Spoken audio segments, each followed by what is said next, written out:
Heç düşünmüsünüzmü ki, təhsil sadəcə məlumat ötürməkdən ibarət olmaya bilər? Bəlkə də təhsil əslində bir enerji yaratmaq prosesidir.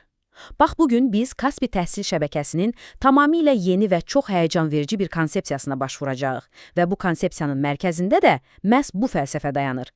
Gəlin görək söhbət nədən gedir?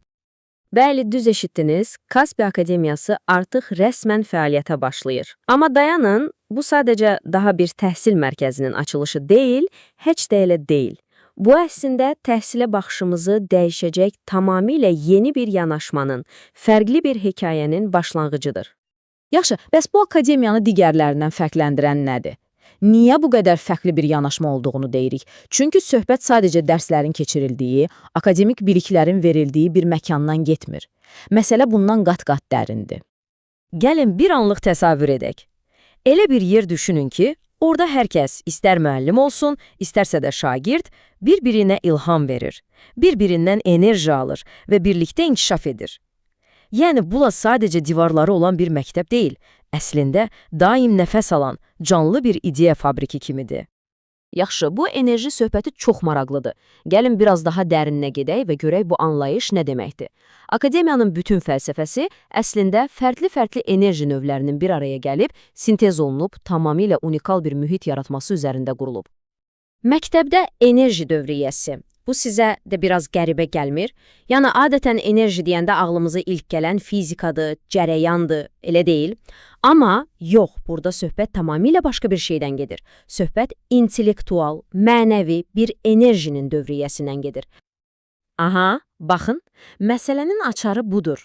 Pozitiv enerji dövriyyəsi o deməkdir ki, bilik və motivasiya bir sinifdə, bir müəllimdə və ya bir şagirddə qalıb köhnəlmir. Əksinə o, bütün məktəb ictiması arasında dayanmadan axır, hərəkət edir və bu axın zamanı toxunduğu hər kəsi daha da zənginləşdirir. Yaxşı, bəs bu dövriyyə necə işləyir? Gəlin adım-adım baxaq. Hər şey klassik olaraq müəllimdən başlayır. Bilik və ilham müəllimdən şagirdə ötürülür. Amma proses burada bitmir. İkinci addımda şagirdin o parlayan gözləri, verdiyi maraqlı suallar, hətta etdiyi kəşflər bir bumerang kimi müəllimə geri qayıdır və onu da ruhlandırır.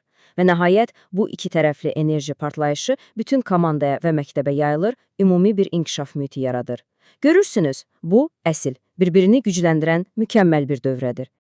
Deməli, enerji dövriyyəsinin necə işlədiyini anladıq. Amma bir sual yaranır. Bu enerjinin mənbəyi haradadır? Kimlər bu enerjini yaradır? Bax, Kaspi Akademiyasında bu möhtəşəm sintez 4 fərqli qrupun bir araya gəlməsi ilə ortaya çıxır. Gəlin indi bu güclü komanda ilə tanış olaq və görək hər birinin bu enerji hovuzuna qatqısı nədir? Baxın, bu 4 güc mərkəzi bunlardır. Birincisi, magistr və PhD dərəcəli müəllimlər. Onlar özləri ilə dərin bir elmi enerji gətirirlər. Sonra gəlir olimpiyadaçılar və istedadlı şagirdlər. Onların yaradıcılıq enerjisi mühiti, necə deyərlər, alovlandırır. Ən çətin məsələyə belə fərqli bir prizmadan baxıb, yeni bir layihəyə çevirə bilirlər. Üçüncüsü, illərin təcrübəsinə malik fən müəllimləri. Onlar peşəkarlıq enerjisi ilə bu sistemin möhkəm təməlini təmin edirlər. Və nəhayət, bütün bu fərqli gücləri bir orkestr kimi idarə edən inzibati heyət. Onların təşkilatçılıq enerjisi olmadan bu sistemdə nizam-intizam olmazdı. Yaxşı, bu qədər fərqli enerjini bir araya yığdıq. Elmi, yaradıcı, peşəkar, təşkilati. Bütün bunları birləşdirməkdə son məqsəd nədir? Məhz bu sualın cavabı bizi akademiyanın əsas missiyasına gətirib çıxarır.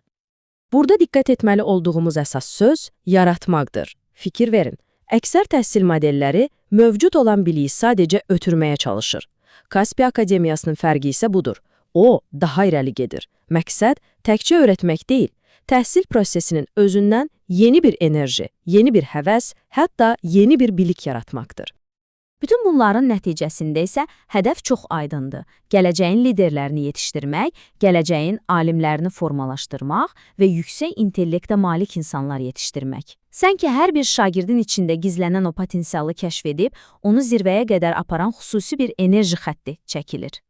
Yaxşı, gəlin indi də bu Kaspi sisteminin niyə bu qədər effektiv olduğuna və onun hissələrinin bir-birinin necə tamamladığına daha yaxından baxaq.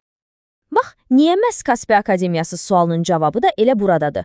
Çünki burada hər bir detal düşünülüb və hər biri fərqli bir enerji yaradır. Məsələn, keyfiyyətli müəllimlər bilik enerjisini təmin edir, tədqiqat yönümlü mühit şagirdlərdə kəşf enerjisini coşdurur, olimpiyada və layihə hazırlıqları yaradıcı enerjini pik nöqtəyə çatdırır. İnnovativ tədris metodları isə yenilik enerjisi deməkdir. Və sonda bütün bu enerjilər birləşərək hər bir şagird üçün tam balanslı, hər tərəfli bir inkişaf mühiti yaradır. Və bütün bu sistemin bəlkə də ən vacib, ən möhtəşəm tərəfi nədir bilirsiniz? Bütün bu sadaladıqlarımız sadəcə alt-alta yazılmış üstünlüklər deyil. Bu, bir-birinə bağlı, bir-birini qidalandıran və gücləndirən canlı bir sistemdir. Yəni, bir enerji güclənəndə o domino effekti yaradaraq digərlərini də özü ilə birlikdə yuxarı çəkir. Məhz buna görə də Kaspi Akademiyası dayanmadan işləyən bir enerji mühərrikinə bənzəyir. Beləliklə, gəldik yekuna. Və düşünürəm ki, akademiyanın bütün bu fəlsəfəsini, bütün bu yanaşmasını bircə cümlə ilə ifadə edən bu şüar hər şeyi mükəmməl şəkildə özətləyir. Bəli, Kaspi Akademiyası sadəcə bir təhsil müəssisəsi deyil. Bura bilik, zəka, peşəkarlıq və o çox danışdığımız pozitiv enerjinin kəsişdiyi, bir araya gəlib yeni bir uğur hekayəsi yazdığı xüsusi bir ünvandır.